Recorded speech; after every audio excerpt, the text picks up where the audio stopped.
Is the sound comfortable for everyone? Is the light comfortable for everyone? And are you comfortable? Well, you shouldn't be. The planet's going to shit in a handbag. No, that's just my John Lilly imitation. It's not me at all. In order to make sure we all understand the domain we're operating from here, I would like to talk a little about what it's like to be loaded, because I think that's the ground zero of what we're talking about. Psychedelics are like any other social phenomena. There are a lot of wannabes. There are a lot of people who are along for the ride. I'm sure the pagan community is no stranger to this phenomenon, because there are certain residual spin-offs, if you proclaim yourself pagan, that are hard to obtain any other way. Similarly for being psychedelic. My notion of the psychedelic cosmogony, if you want to think of it that way, is it's like a bullseye. It's like a series of concentric circles, and various substances place you in various quadrants of that mandala at various distances from ground zero, which is at the absolute center. And nature, in her bounty, has provided various coordination points. I mean, there's the cannabis coordination point, the opiate coordination point, the tropanes that were so important in European witchcraft, the solanaceous plants, hyoscyamine, those things. That's a different chemical family and a different group of plant families that these compounds occur in. And I've been at this fairly steadily since 1964, and have tried to do everything with a certain level of attention and reverence, because I think that it's all very fine to go armed with the knowledge of pharmacology, dose response, LD50 and all that, but I think as pagans and magicians we really understand that the mind can do anything.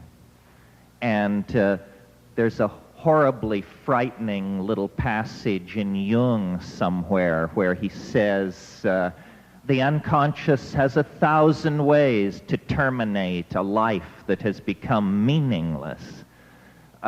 Meaning, you'll step in front of a streetcar or something.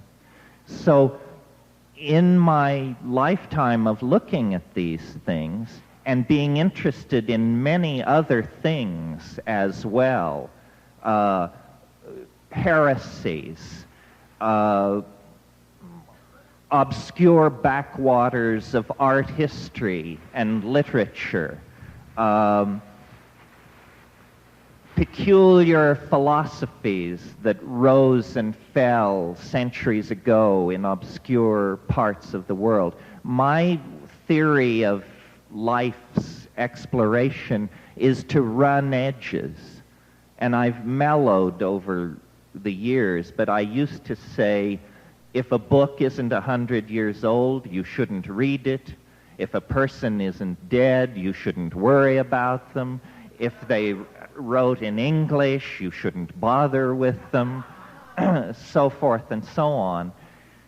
In the course of sorting out as many peculiar and bizarre possibilities as life could offer me in many places, my attitude was always critical. My attitude was always a show-me attitude. I don't believe in faith. I don't believe in belief. My favorite gospel story is the story of the Apostle Thomas, who was not present when Christ came the first time after the resurrection to the upper room. And then later Thomas came to the apostles and they said, the Master has been here. And he said, you guys have been smoking too much of that red lead. And then Christ came again. But in this conversation with the apostles, Thomas said, unless I put my hand into the wound, I will not believe it. And then time passed, and then Christ came again to the upper room. And he said, Thomas, come forward. Put your hand into the wound. And he did, and then he said, Lord, I am not worthy, so forth and so on. My conclusion about this story is that alone among all humanity in all times and places, only one person ever touched the incorporeal body of God. Thomas the doubter touched because he doubted. It was not necessary that the believers should be vouchsafed such a boon, but the doubter was awarded the supreme enlightenment. Okay, so much for that. So my thing has always been, whether you present me with a diet, a social arrangement, a society, a sexual conundrum, a work of art, my criteria is it shit or is it shinola? And I'm happy to give you the benefit of my personal life's experience proceeding along those lines. I want to talk about what to my mind is the quintessential hallucinogen, and consequently the quintessential spiritual and magical tool of this dimension, and that is DMT, dimethyltryptamine, a compound that occurs in the human nervous system. It occurs in many, many plants. It is the commonest hallucinogen in all of nature. And I don't know how you got to where you are this afternoon, but the way I got here is by testing and by hoping and by pursuing a magical, if that's the word, a miraculous, a transcendental ideal that over the course of life, experience strips from you. You know, you have to get a job, your first love is not your last love. Slowly this pristine, shining belief in perfectibility is eroded by the slings and arrows of outrageous fortune. You know, the dark oxen that turn the millstones of the world. But I'm here to tell you that it is real. There is a doorway into another dimension. Aladdin's lamp is real. Fairyland is real. Magic is real in the most real sense. In the same sense that what we call reality is real. And I learned this through this compound. And one of the great puzzles about this compound is why more people don't know about it. No brotherhood initiated me. No lineage reaching back to the fall of Atlantis brought me into its circle. Therefore, I feel completely free to say anything I want. Nobody has ever come to me and said, you are spilling the beans. You are telling the secret. A long, long time ago, and we all have different opinions. This is mine. I hope it doesn't offend.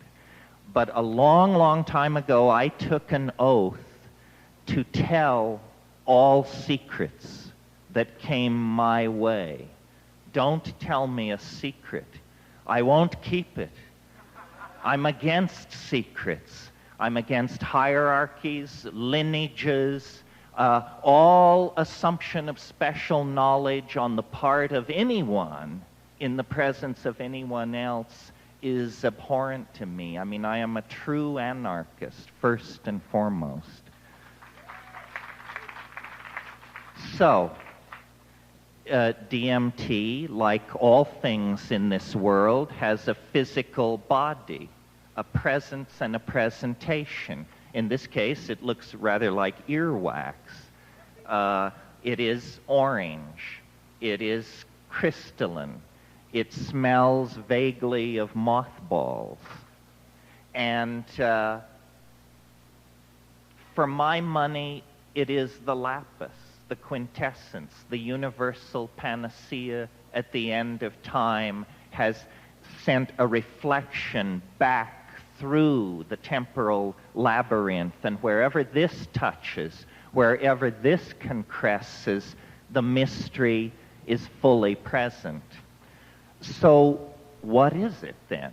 Well, it's an experience, and I maintain it's the most intense experience you can have this side of the yawning grave, without doubt.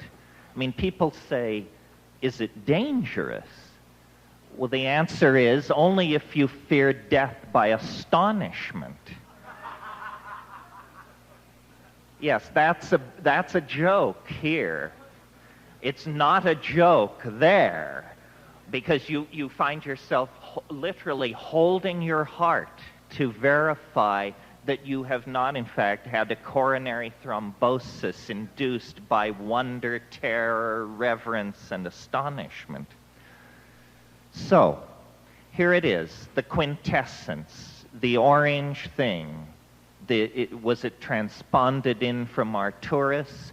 Was it handed down through some ancient eldritch brotherhood that found this secret before the pyramids were built? Who can say?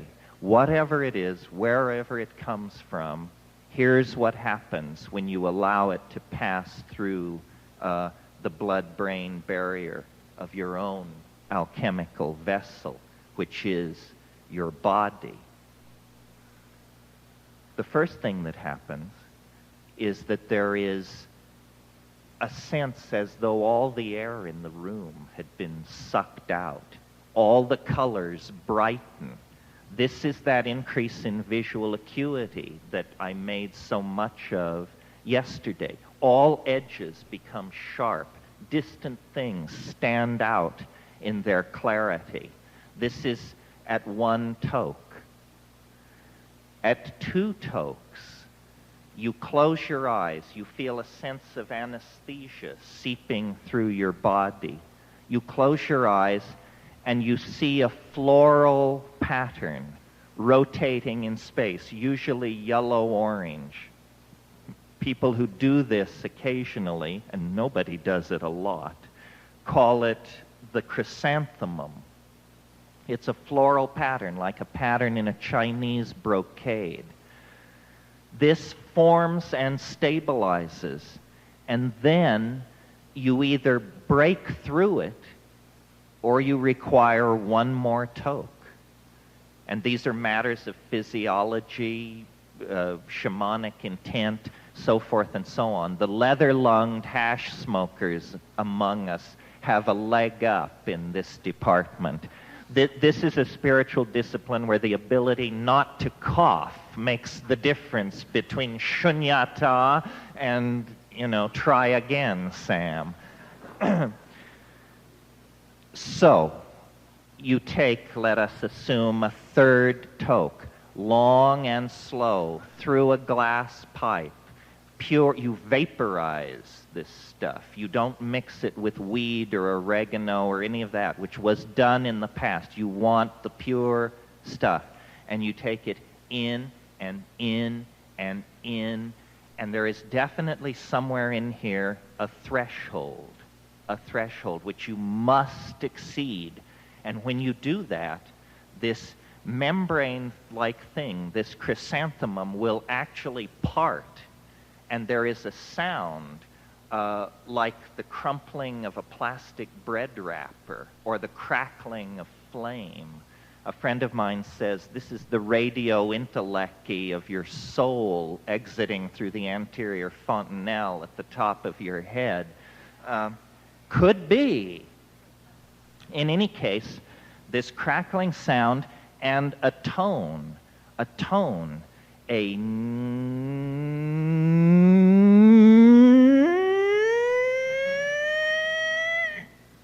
then there's this impression of transition, and you're now 20 seconds deep into this experience. There's an impression of transition.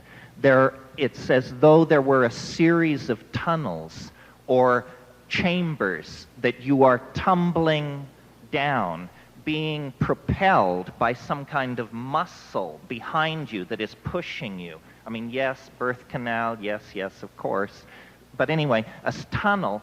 And what I've noticed about this tunnel is the walls and ceiling flux and come down to meet each other, and where they touch, they pull apart with a... And then you're propelled into the next space, and then the next, and then the next, and there is this...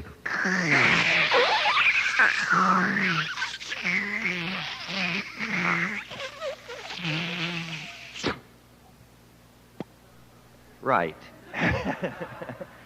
And then you are there. And this is what I want to talk to you about, because of all communities, I hope, perhaps collectively, singly, someone can say something enlightening about this. Then you are there, and where is there?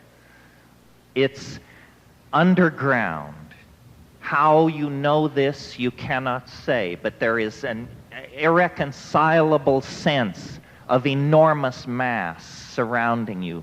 In other words, you are underground. You're at the center of a mountain or something, and you're in a room which aficionados call the dome.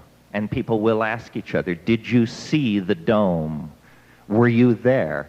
It's softly lit, indirectly lit, and the walls, if such they be, are crawling with geometric hallucinations, very brightly colored, very iridescent, with deep sheens and very high reflective surfaces. Everything is machine-like and polished and throbbing with energy, but that is not what immediately arrests my attention. What arrests my attention is the fact that this space is inhabited, that the immediate impression as you break into it is there is a cheer. The gnomes have learned a new way to say hooray. You break in to this space and are immediately swarmed by squeaking, self-transforming elf machines. These things which are made of light and grammar and sound that come chirping and squealing and tumbling toward you, and they say, hooray, welcome, you're here. And in my case, you send so many, you come so rarely.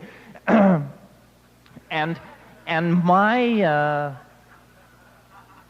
my immediate impression, no matter how many times I do this, and I've done it maybe 30 or 40 times, which isn't a lot in a lifetime of worshiping it, my immediate impression is that they are welcoming. there is something going on which I've over the years come to call love, L-U-V, not light utility vehicle, but love that is not like eros or not like sexual attraction. I don't know what it's like exactly. It's almost like a physical thing. It's like a glue that pours out into this space. And my immediate impression in there is I'm appalled. I'm appalled at how far I've come. And one of the strange things about DMT is that it does not affect your mind in the ordinary sense, in that, you know, drugs, they make you giggly, they frighten you, they stimulate you, they depress you. DMT does none of this. You go to that place with all your groceries. You're there, and you're there thinking, Jesus H. fucking Christ, what is this? What is it? And and you're thinking, you know, I must be dead. I've done it this time. The psychedelic mantra, I've done it this time. I must be dead. And so you think heart, yes, heart, pulse, yes. And meanwhile, these things are literally in your face. And what they do is they jump into your chest, and then they jump out again. And what they're doing, and this is the point, I think, what they're doing is they are singing, chanting, speaking in some kind of language that is very bizarre to hear. But what is far more important is that you can see it. They speak in a language which you see. And this is completely confounding, because syntax is not something you ordinarily reach out and touch. And in this space, that's what's happening. And so, like jeweled, self-dribbling basketballs, these things come running forward. And what they are doing with this visible language that they create is they're making gifts. They're making gifts for you. And they will say,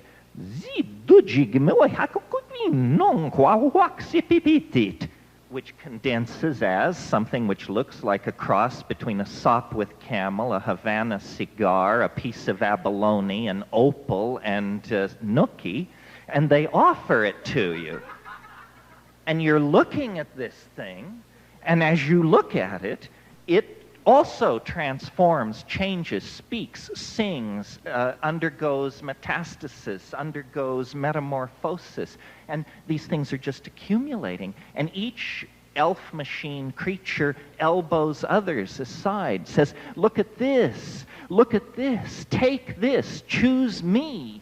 And as you direct your attention into these things, you have the overwhelming conviction that if you could bring a single one of these objects back to this world, that somehow you wouldn't have to say anything. You would just walk up to people and say, friend? And people would say, oh my God! You know, you got a piece of the action, the real action.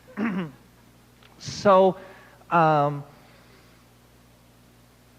this state of ecstatic frenzy, and it's like a Bugs Bunny cartoon running backwards in cyberspace or something. This state of incredible frenzy goes on for about 3 minutes, and all the time the elves are saying, don't give way to wonder. Do not abandon yourself to amazement. Pay attention, pay attention. Look at what we're doing. Look at what we're doing, and then do it. Do it. And it's this thing where then everything stops, and they wait, and you feel like a torch a spark lit in your belly that begins to move up your esophagus. And eventually when it reaches your mouth just flies open. And this language-like stuff comes out. Acoustically, it's the jingua qua baxi te ficini qua habedingi tik tipikipiting. The jingo in the bukeme the gangwabagaktet. But what you're not hearing it. The startled friends who sent you to this place are putting up with this. What you're experiencing is a visual modality where these tones are surfaces, shading, colors, insets, jewels. You are making something. You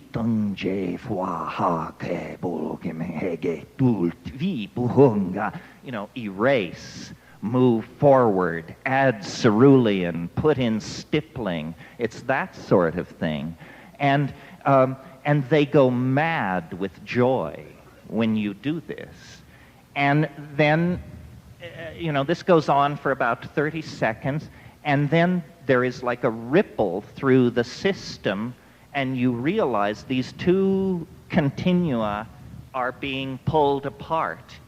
And I had one trip where and often it's very erotic, although I'm not sure that's the word, but it's something, it's almost like sex is the surface of something of which this is the volume. And I'm a great fan of sex. I don't mean to denigrate it, I mean to raise DMT to a very high status. But it's astonishing.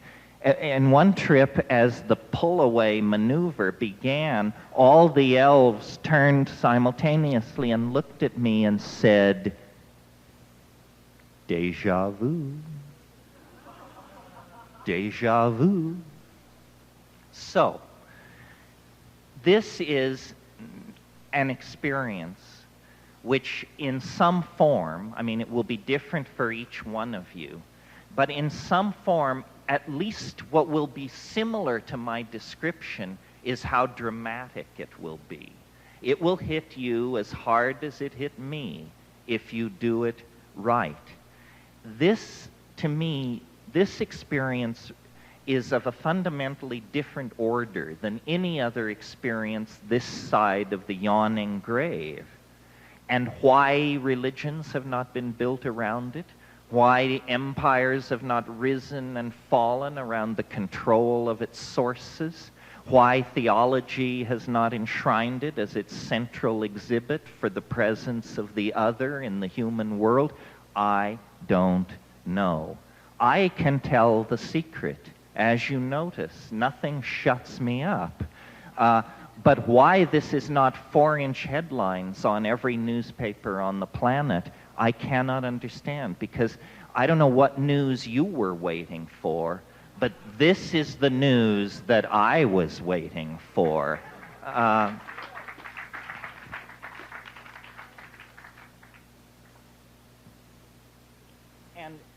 it's an incredible challenge to human understanding to try and make sense of this. And I started out, you know, reading Jung, doing my Hindu, you know, getting up to speed with all that, studying Zen Buddhism, studying shamanism. The thing that puzzles me about DMT is how little trace there is of it in the human world. I can't point to a period in European art or the art of some group of islanders somewhere and say that is very much like DMT. It isn't. And yet the DMT thing is, it's like an avalanche of orgasmic beauty, but a certain kind of beauty. The only words that I can find for the kind of beauty that it is bizarre, alien, outlandish, outre, freaky, and at the very edge of what the human mind seems to be able to hold. Well, where is this coming from? And what is happening? And this is what I like to discuss with people such as yourselves, who have wide experience in the world and in the realms of the unseen. This has to be taken seriously. In other words, it's only a hallucination thing. That horseshit is just passé. I mean, reality is only a hallucination, for crying out loud. Haven't you heard? So that takes care of that. It's only a hallucination. What we've got here, folks, is an intelligent entelechy of some sort that is frantic to communicate with human beings for some reason. And the possibilities can be logically enumerated. I mean, what we've got here is either this is an extraterrestrial, you know, evolved around a different star, possibly with a different biology, may not even be made of matter, came across an enormous distance sometime, maybe long ago, has some agenda which we may or may not be able to conceive of. This is it, the real thing. As the little girl said in Poltergeist, they're here. So that's one possibility. That's just one possibility. And I present these without judgment because I'm not sure.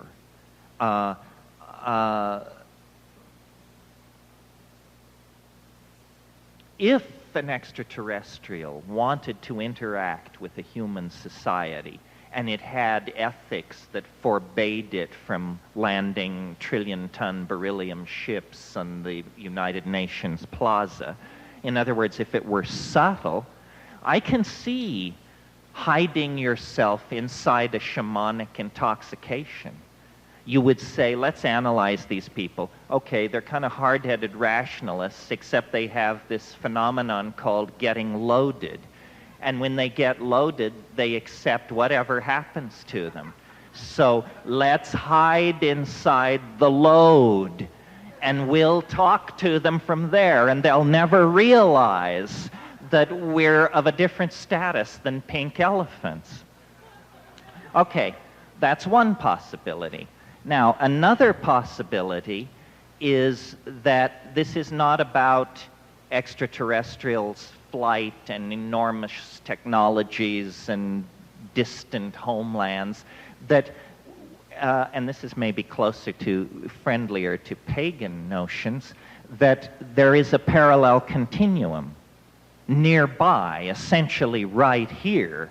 Call it fairyland, call it the Western realm, whatever you like, but you don't go there in starships. You go there through magical doorways, which are opened via ritual and things like that.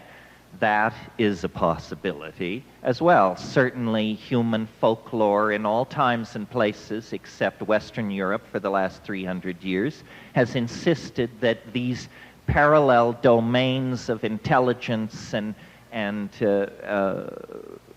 organization exist.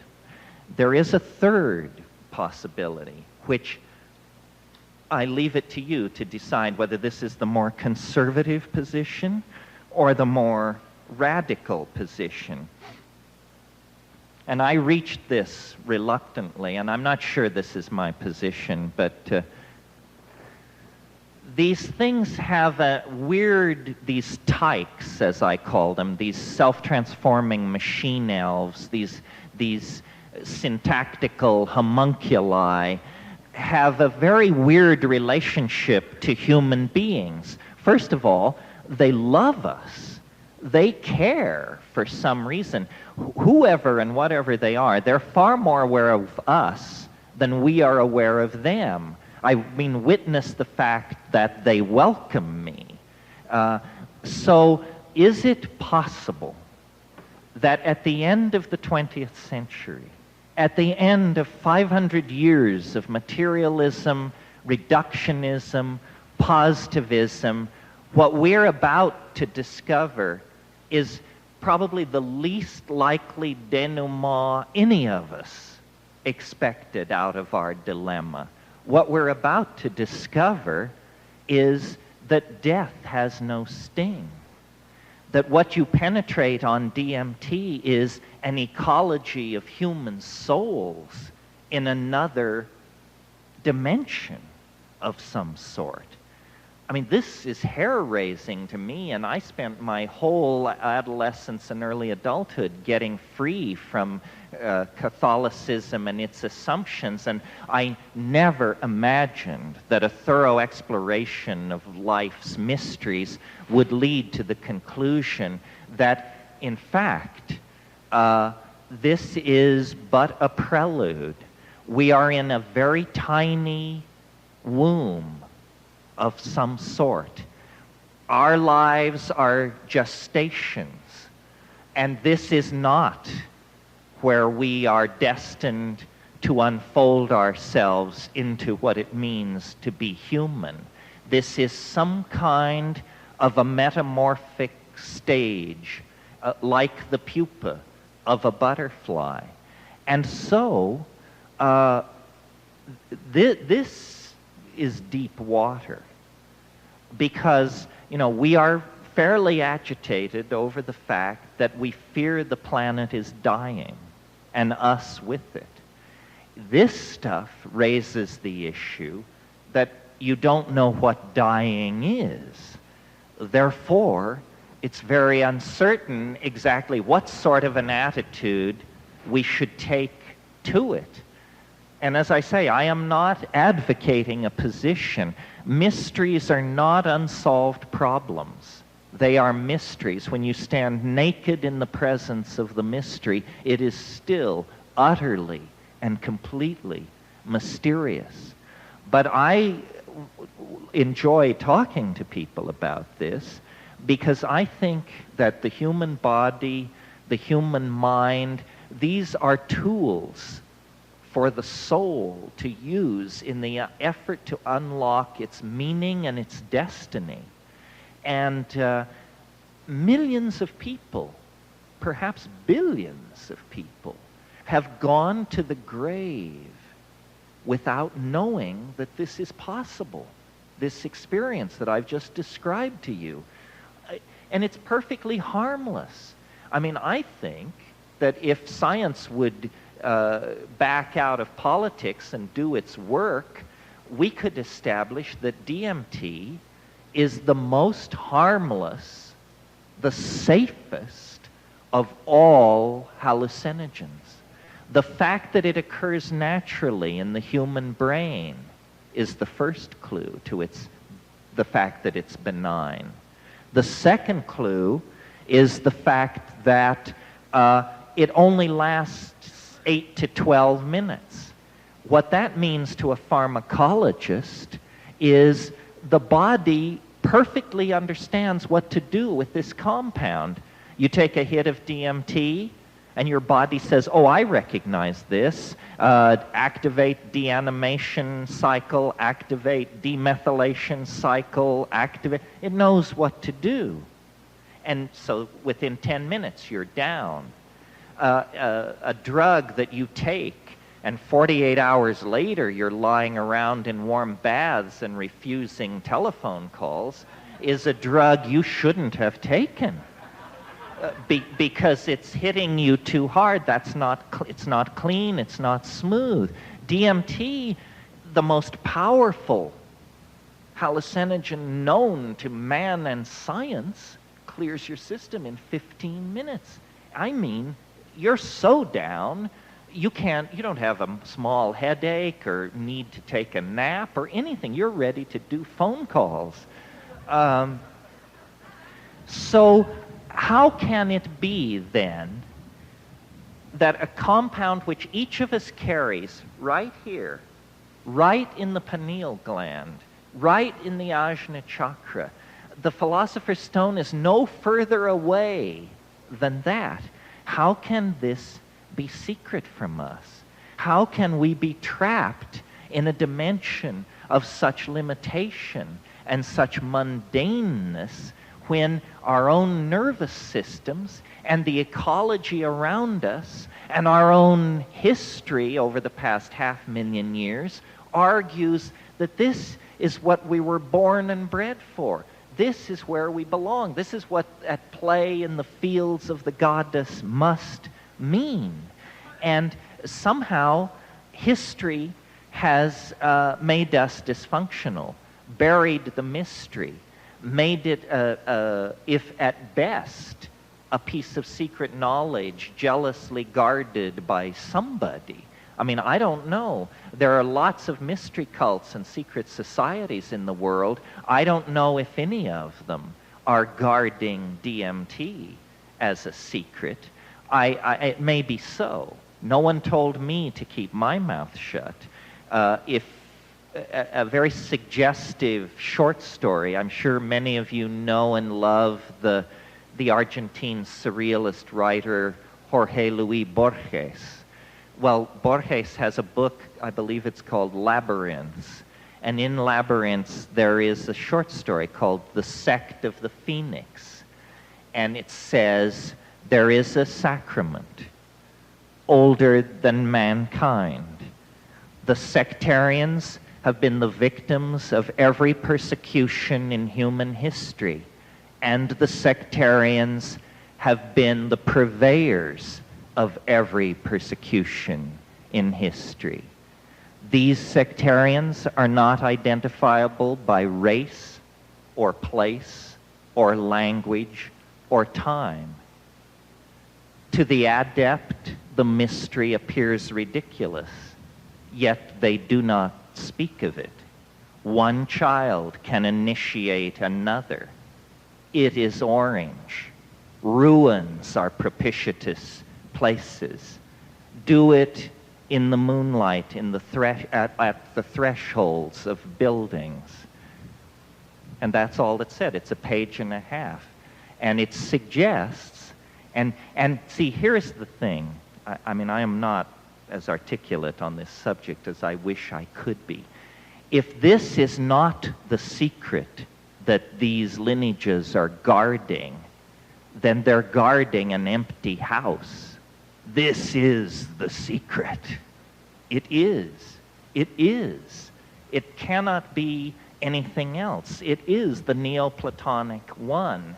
It is the transubstantiant object, the panis supersubstantialis of the alchemists. And I'm not saying that people have known about this for a long time.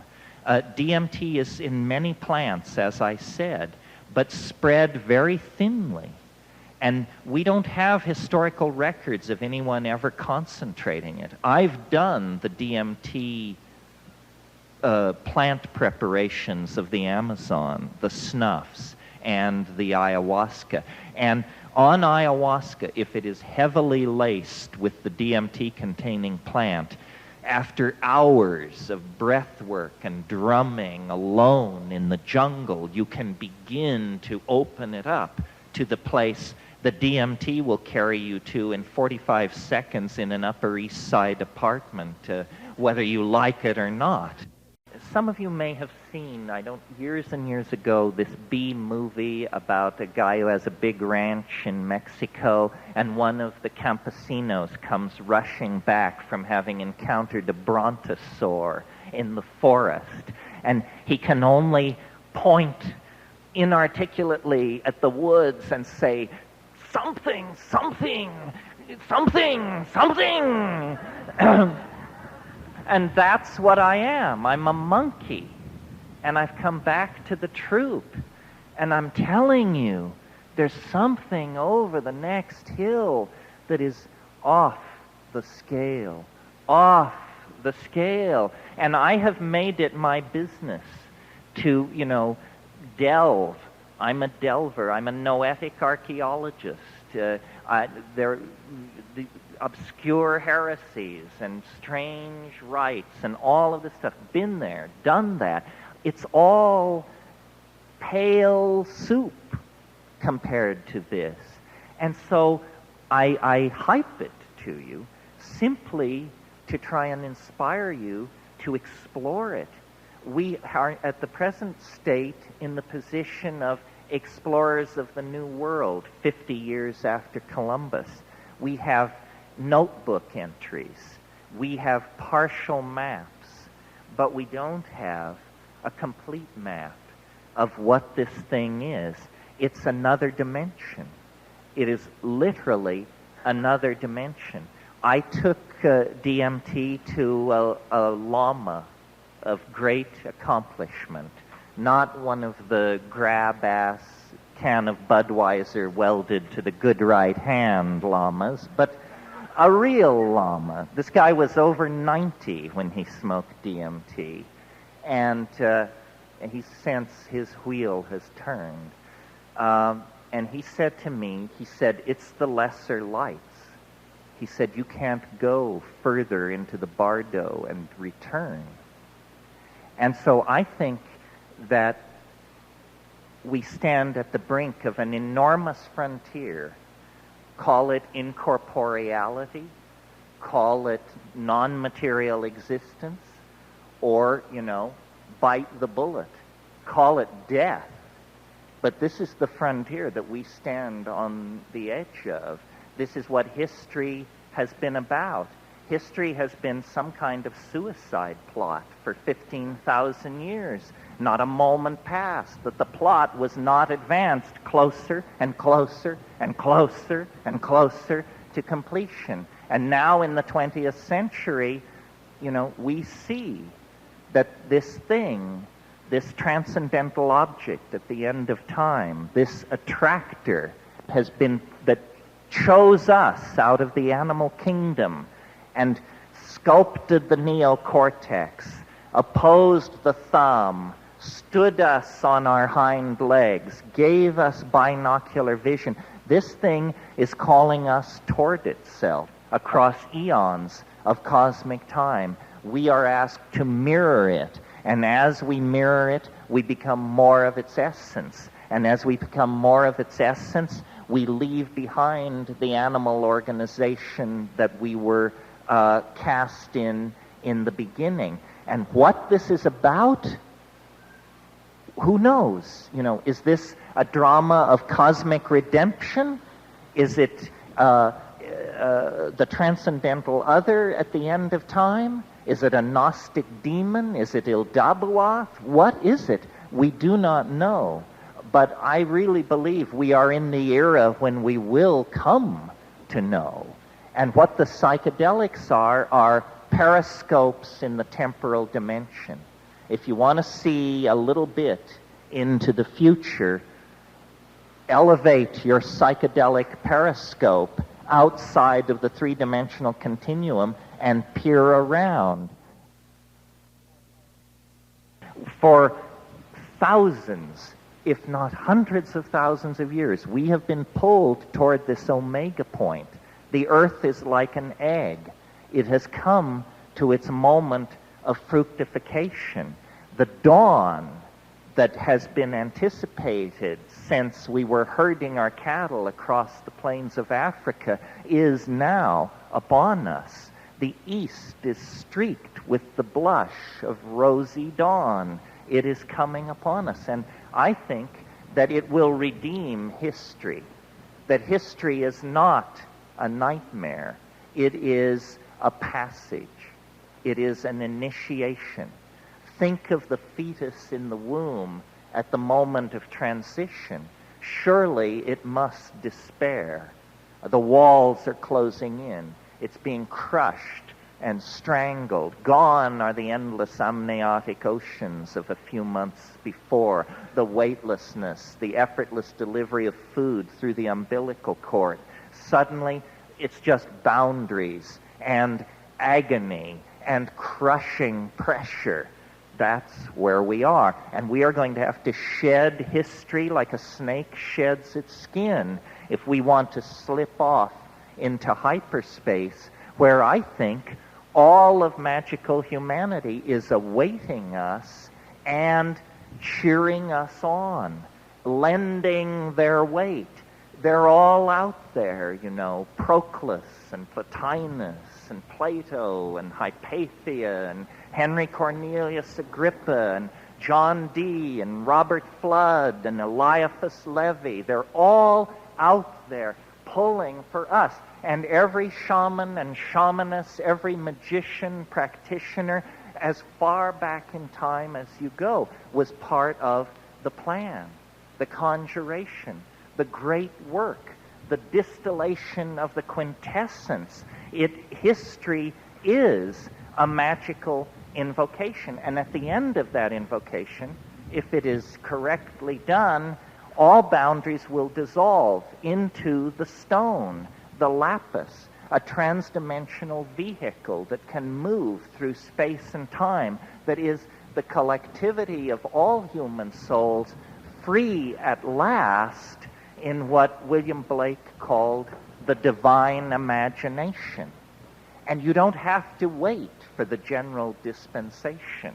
You can join up anytime by hyperspatializing your metaphors and your point of view through psychedelic symbiosis with the plants that are pouring this hyperdimensional Gaian vision into the minds of anyone who will detoxify themselves from history and linear thinking, and but open themselves to the presence of the transformative mystery that is going to leave this planet unrecognizable to us within our lifetimes. So that's the basic spiel, and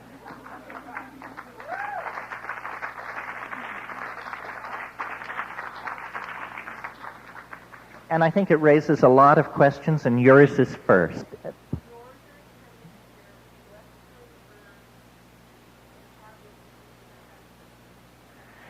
The answer is yes, yes.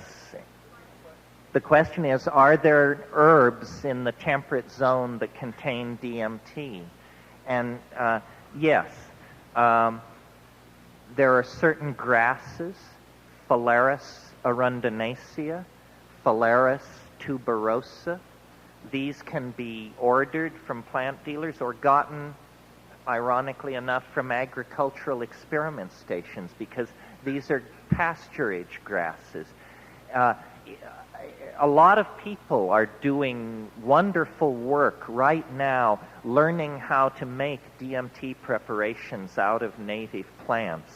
The mature Phalaris grass, it's very diffuse, the DMT. So what people are doing is they're getting the seeds and they're sprouting them in a sprouter.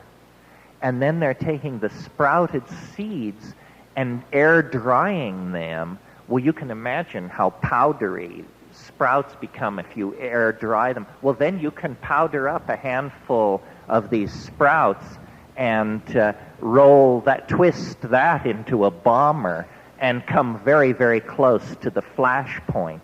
The other thing, I mean, since I'm talking to recipe-oriented magicians, the other thing you need to understand if you want to work in this area is that the DMT can ordinarily not be taken orally because there is an enzyme system in your intestines called the monoamine oxidase system.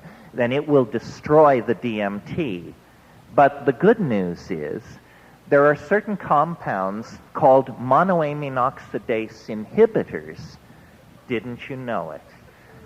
If you take a monoamine oxidase inhibitor and then you take DMT, the DMT will survive the gut and pass into the bloodstream and pass the blood-brain barrier. So here is a very important piece of practical information I'm about to give you. If you want to inhibit your monoamine oxidase in order to make DMT trips longer or mushroom trips longer and more intense, or to activate DMT if you only have a little bit of it, then what you should get are the seeds of Pergamum harmala, Pergamum, Pergamum harmala, Harmala. You can either order it under that name from seed dealers or go to an Iranian market and buy what is called hurmal, Hurmal. This is simply Pergamon harmala seeds. They use it as an incense to fumigate rooms. But 2 grams, don't take more. 2 grams of this, macerated in a mortar and pestle with spring water taken from a spring at the new moon near a crossroads, will inhibit your MAO. It will inhibit your MAO. Consequently, then when you smoke the bomber of phalaris dust, it will grab on. Or you can even smoke mushrooms then, and they will grab on. So knowing how to inhibit MAO is one of the key techniques in this kind of herbal shamanic magic. Other plants that contain DMT, and here's one you all should be aware of because it's probably right around here, is Desmanthus illinoisensis, Illinois bundleweed. It's a rank weed. I've not seen it except in the dried form, but people have grown hundreds of pounds of this stuff in a few months, and the root bark has the highest concentration of DMT ever measured in any plant. It's higher than the ayahuasca admixtures used in the Amazon. Pardon me? In the root bark, which you dry the root and then scrape the bark off, and you'll get this reddish root bark. The red is actually the DMT. Varroa trees in the Amazon shed DMT in their sap, and it's always a blood red sap. And to show you how strong it is, the Indians in the Amazon, some of the tribes, they roll their arrow points directly into that sap, and it's a paralytic poison in the bloodstream of monkeys and small animals. So there is a great deal of work is being done right now, and you should, if you're of an experimental and herbal and alchemical and magical bent, people are creating what they call ayahuasca analogs. This is where you use local plants to create a brew which is chemically equivalent to an Amazonian hallucinogen. And, of course, you have the satisfaction that it's yours. It's your magical recipe. No one on earth is doing quite what you've got. And it's a lot of interesting work is being done, and you'll hear more about this. In fact, Jonathan Ott just wrote a book called Ayahuasca Analogs, in which the state of the art is spelled out, and it would be worth your while to check that out if you're an experimentalist. Yeah.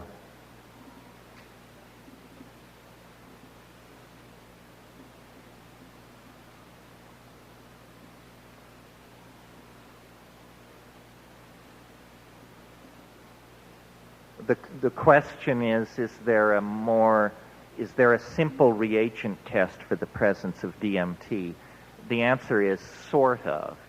You can do a paper chromatographic test, and all you need is a little UV light and some chromatography paper and some solvent dishes. I mean, it's at the level of a 7th grade science project. Yes, I don't know how much I should say on this subject. I'm probably about to say too much. But at one gathering I go to, one of the people who's a very regular part of that particular posse is a wheat breeder. So when he heard about the phalaris, he was a geneticist and a wheat breeder, and he has been working very quietly on his own to produce super strains of phalaris. And I think we will soon see super strains, because the underground community is incredibly creative in this area. The compound I talked about yesterday, Salvia divinorum, That's all underground work. Brett Blosser, the anthropologist who discovered it, is a complete freak. The chemist who extracted it, who would prefer I don't put out his name, is a complete freak. And the people who then did the confirmation studies, my brother and his band of performing pharmacologists, all freaks. So we do not take ourselves seriously enough. I mean, we have our scientists, we have our philosophers, we have our thinkers, our legal experts. We are a complete community. And it's no longer, in my mind, even necessary to publish in straight journals and to seek a pat on the head from, the American pharmacology community. They don't understand what these things are for anyway. Yes.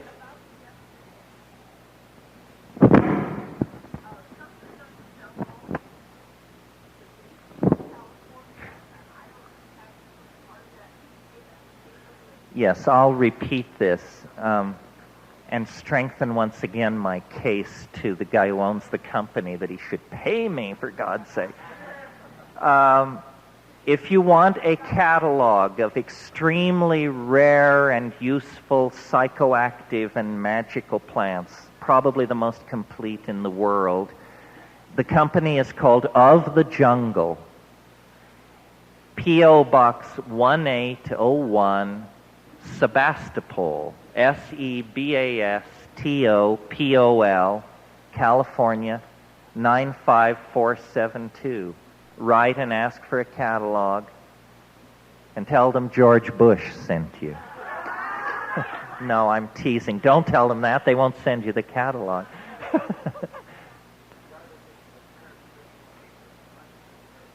Well, I didn't mean to diss Castaneda as a metaphor maker. No, I think The Teachings of Don Juan is a tremendous book.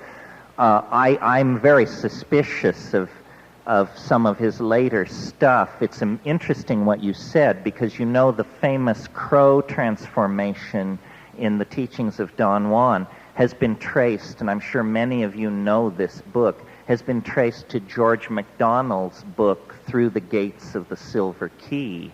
And George MacDonald was a friend of Evans Vance. So I think what we're getting here is a mining of late 19th century English folklore by Castaneda. Nevertheless, the presence of these small entities has been a part of folklore for a long, long time. Elementals, tykes. What puzzles me,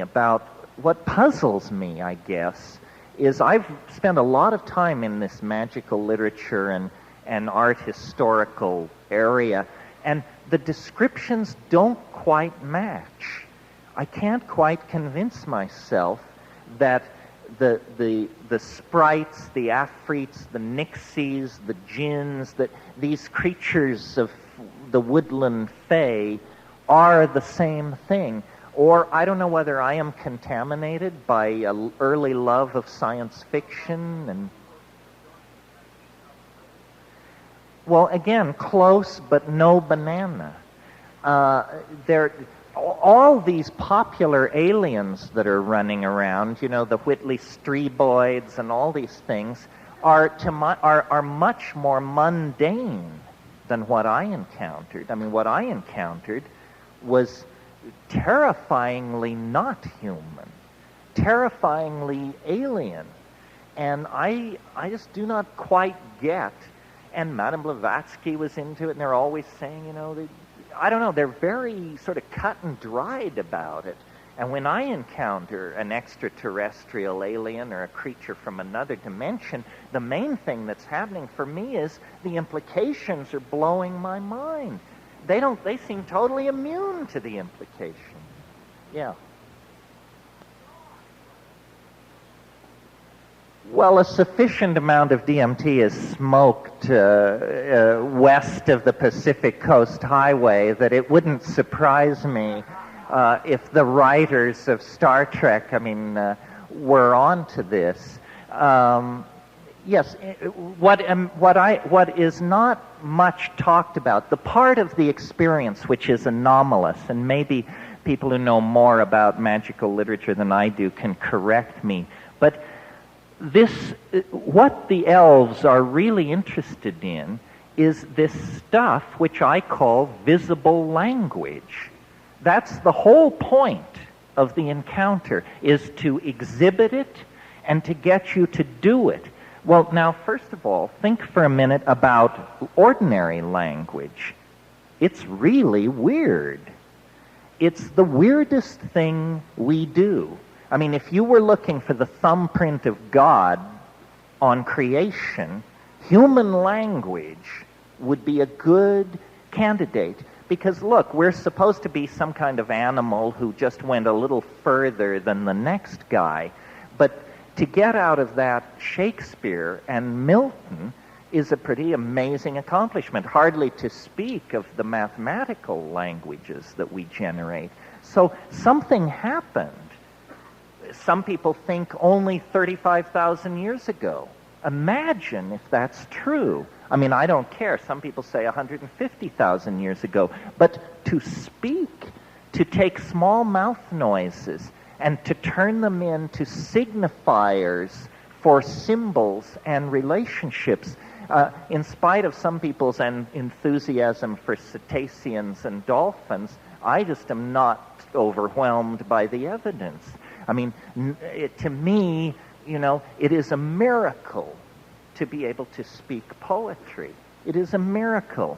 I mean, when Coleridge wrote, "And south and south and southward we fled, and it grew wondrous cold, and ice mast high went floating by as green as emerald." I mean, that's language. And it's magic. And we have a fascination, then we also paint. Then we sculpt. Then we write. Then we create electronic databases. Then film, television. Clearly, what we want to do is we want to communicate visually.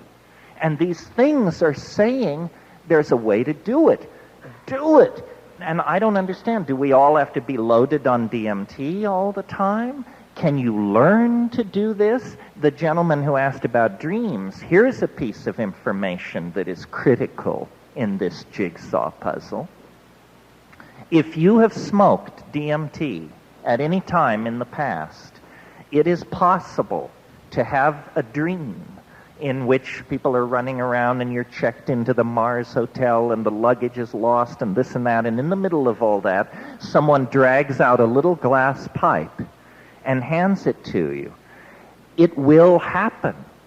It will happen in the dream. Not a memory, not a simulacrum. It will really happen. Well, now, to me, that's an amazing piece of data, because what it's saying is you can do it on the natch. You may have to be dead asleep, but still, on the natch, this can be done. And the lucid dreamers, the biofeedback people, the people who claim these wonderful things that you can do with sleep and dream and programming, I challenge them.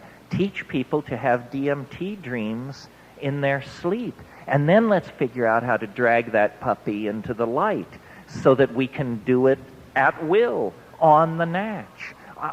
Just one second. And one thing that I have come to believe is that we remember no more than 5% of our dreams, and it's the most mundane 5%. I think, and there's scientific evidence to support this.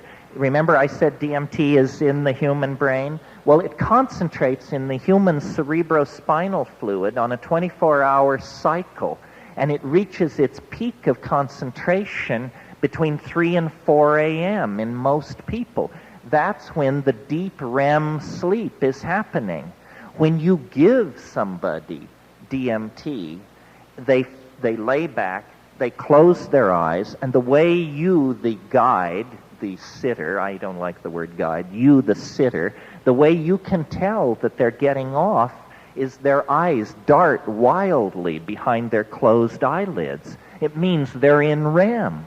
They're in REM sleep. They've been immediately shoved into deep dreaming. So I believe that what DMT is doing in normal human metabolism is it mediates the descent, the spiral descent into dream, and that every single night we are reunited with the boundaryless oceanic mystery of being that we are so frantic about in waking life and so distant from. And that if we could, in fact, just engineer a drug that would allow us to remain fully conscious as we drift deeper into dream, we would need no other drug or substance. That's where we want to go. And I think that's where history is headed. What the Archaic Revival is about is a revivification of the Aboriginal dream time. We are going to live in the imagination. We are preparing to decamp from three-dimensional space. I mean, yes, the earth is the cradle of the human race, but you don't stay in the cradle forever, you know.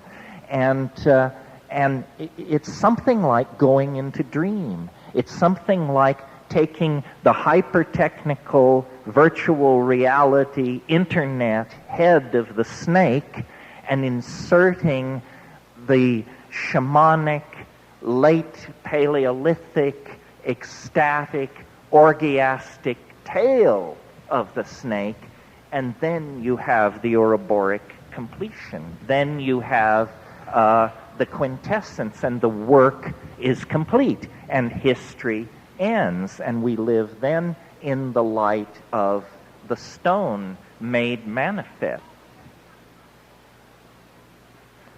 Well, it definitely has something, this mystery that we're talking about, it definitely has something to do with sound and the magical role of sound. Ayahuasca is a sort of different way of sectioning the DMT experience because ayahuasca is orally active, unfolds over hours, is not as dramatic as DMT, but the people who use ayahuasca as a ritual on a weekly basis, what their practice consists of is they take this stuff and then they sing. They sing like crazy. And then when they stop singing and people light a cigarette and take a leak and so forth, and you're listening to these conversations, you hear people say stuff about the shaman like, I like the part with the olive drab and the silver, but when it became magenta and moved toward orange, I thought he was over the top. You think, you know, what kind of a criticism of a song is that? And the answer is, sound has become a visually beheld medium.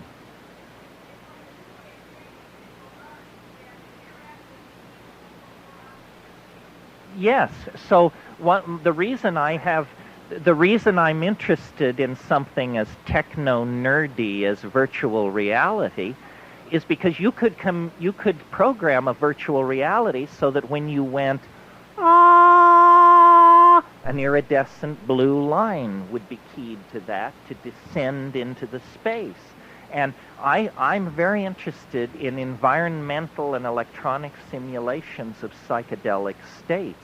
But we're not going to do better than the psychedelics. If we can do as well, it will be a miracle. I mean, you see more beauty in a first wave of psilocybin than the human race has produced in the past 5,000 years. And who are you, you know? Yes. No, I promised this guy, then you. And I felt his flash of loathing.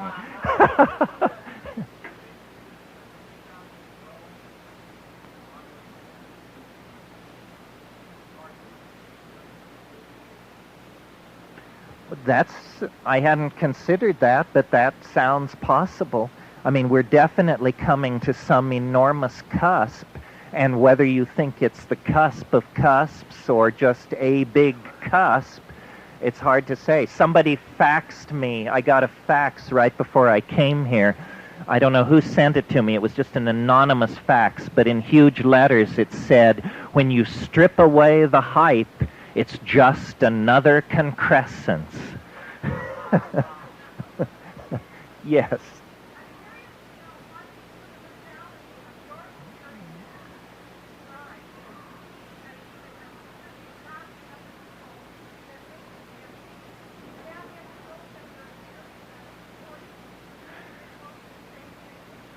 It's interesting, and that's a good question.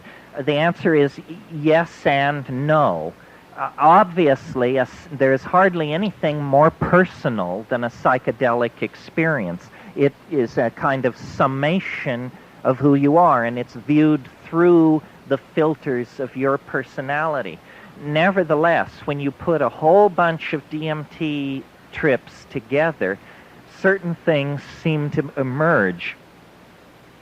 My notion, coming at it from a sort of Jungian attitude, is if we had to say what is the archetype of DMT, the archetype is the circus. It's the circus. And let me say why. First of all, a circus is a place of wild, exotic activity. And clowns are, you don't have a circus without clowns.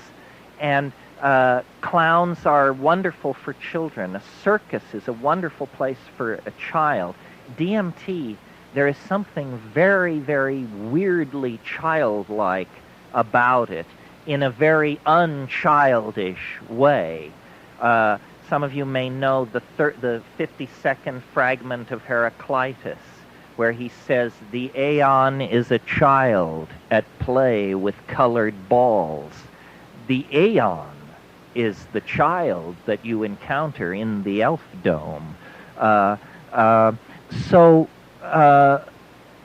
circus has other connotations than simply the three rings and the clowns.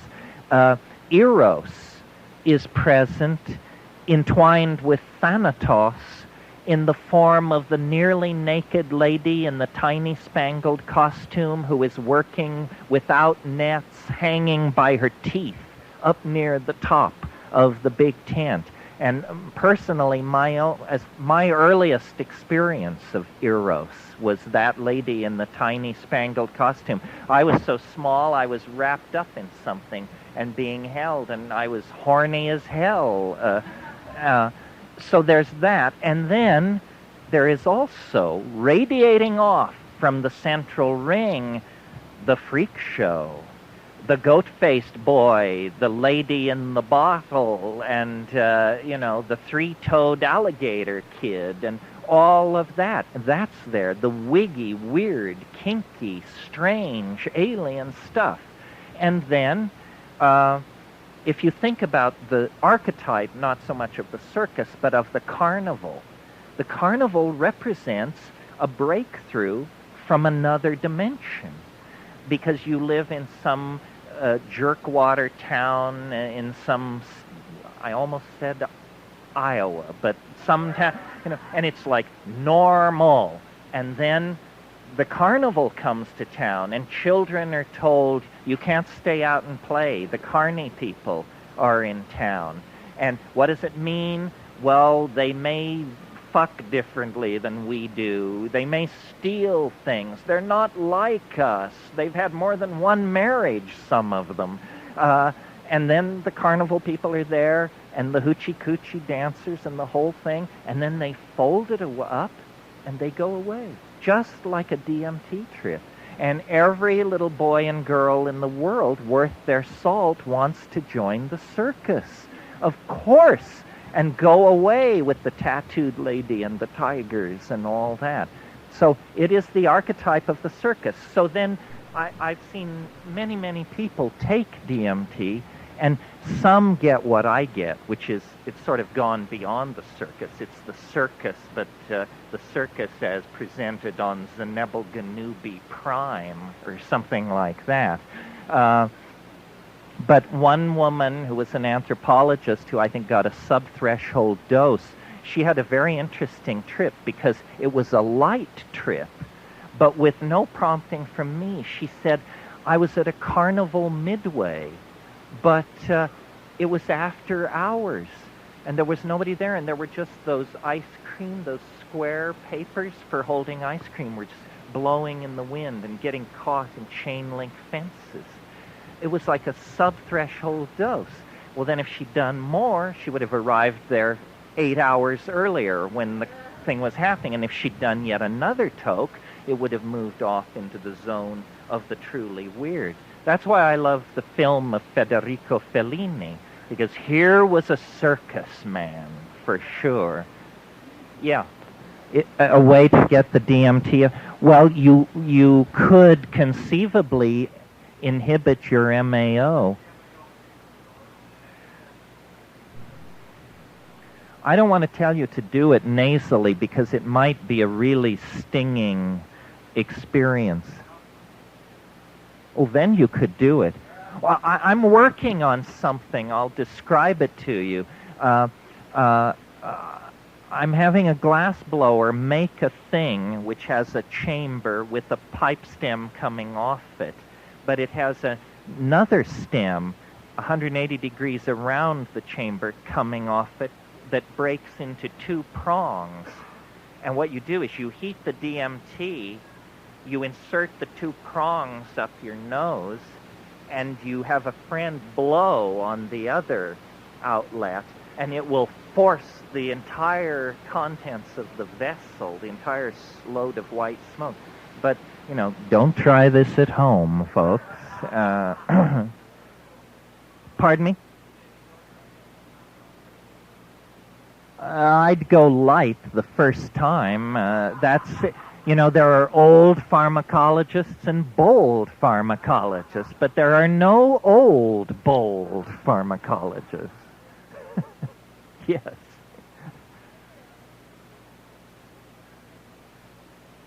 There are antidepressants that are MAO inhibitors, that's right, but I wouldn't use them for this purpose because what you want is what's called a reversible MAO inhibitor.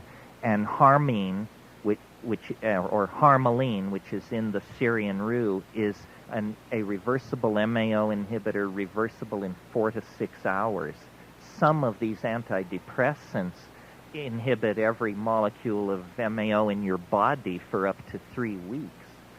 And that's why when they give you those antidepressants, they tell you the long list of don'ts, you know, no chocolate, no red wine, no soft cheese, no lentils, no this. That's a list of alkaloid-containing foods.